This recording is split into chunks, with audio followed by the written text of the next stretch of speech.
Trade సంబంధించిన వ్యవహారం ఒకటి, రెండోది స్టూడెంట్స్ సంబంధించి వీసాలకు సంబంధించిన వ్యవహారం ప్రధానంగా చర్చకు వస్తే భారతదేశానికి ఉపయోగకరంగా ఉండే అవకాశం ఉంది.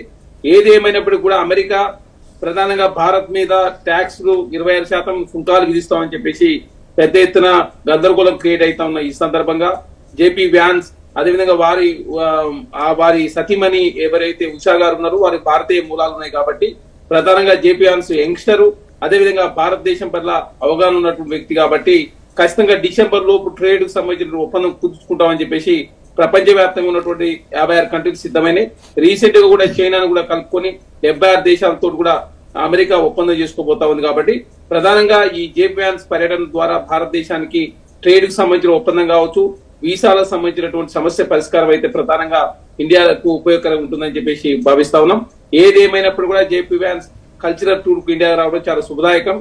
కాబట్టి ఈ అవకాశాన్ని భారత్ ఏ విధంగా ఉపయోగించుకుంటుందో చూడాల్సిన అవసరం ఉంది. ఎందుకంటే ప్రపంచ వ్యాప్తంగా ట్రేడ్ వార్ వస్తుందని చెప్పి చర్చ జరుగుతా ఉంది.